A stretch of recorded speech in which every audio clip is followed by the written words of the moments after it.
5 seconds. I have listened attentively and with respect to many of the speeches made here, and sometimes I have felt as if I was being buffeted by the ice winds of the Cold War.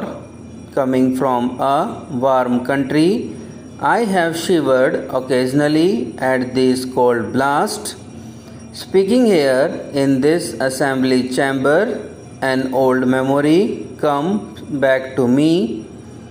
In the fateful summer of 1938, I was a visitor at a meeting of the League of Nations in Geneva.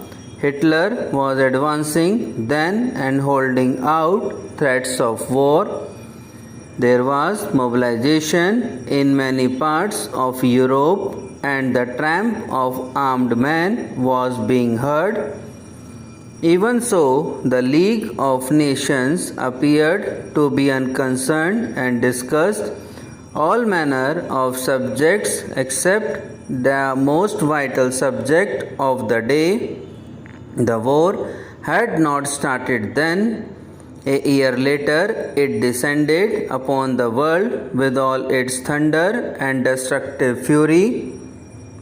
After many years of carnage, the war ended and a new age was ushered in by the terrible experience of Hiroshima and Nagasaki.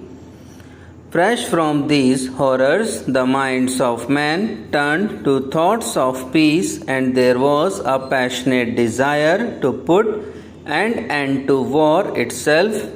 The United Nations took birth as on a note of high idealism embodied in the noble wording of the character, but there was also a realization of the state of the post-war world as it was. Therefore, provision was made in the structure of the organization to balance certain conflicting urges. There were permanent members of the Security Council, and there was provision for unanimity amongst the great powers. All this was not very logical, but it represented certain realities of the world as it was, and because of this we accepted them. At that time, large areas in Asia and even more so in Africa were not represented in the United Nations, and they were under colonial domination.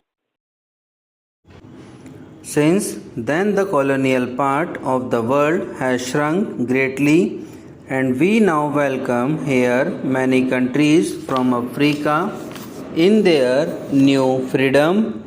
The United Nations has become progressively more representative, but we must remember that even now it is not fully so.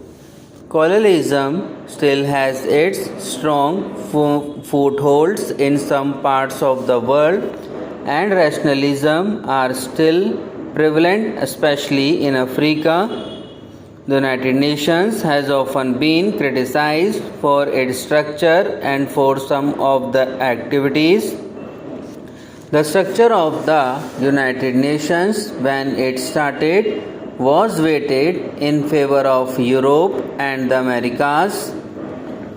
It did not seem to us to be fair to the countries of Asia and Africa, but we appreciated the difficulties of the situation and did not press for any changes. With the growth of the United Nations and more countries coming in, its structure today has become still more unbalanced. Even so, we wish to proceed slowly and with agreement, and not to press for any change which would involve an immediate amendment of the Charter and the raising of heated controversies. Unfortunately, we live in a split world which is constantly coming up against the basic assumptions of the United Nations. We have to bear with this and try to move even more forward to the conception of full cooperation between nations. That cooperation does not and must not mean any domination of one country by another, any coercion or compulsion forcing a country to line up with another country. Each country has something to give and something to take from others. The moment coercion is exerted on a country, not only is its freedom impaired, but its growth suffers. We have to acknowledge that there is great diversity in the world and that this variety is good and is to be encouraged so that each country may grow and its creative impulse might have full play in accordance with its own genius. Hundreds and thousands of years of history have conditioned us in our respective countries, and our roots go deep down into the soil. If these roots are pulled out, we wither. If these roots remain strong and we allow the winds from 4 quarters to blow in upon us, they will yield branch, flower, and fruit. Many of the speakers from this forum have surveyed the world scene and spoken on a variety of problems. I would like to concentrate on what I consider the basic problem of all. My mind is naturally filled with problems of my own country and our passionate desire to develop and to put an end to the poverty and low standards of living which have been a curse to hundreds of millions of people. To that end, we are laboring. We indeed, other underdeveloped countries are doing. Even so, there is something else which we consider is of greater importance, that is peace. Without peace, all our dreams vanish and reduce to ashes. The Charter of the United Nations declares our determination to save succeeding generations from the scourge of war and to reaffirm faith in fundamental human rights.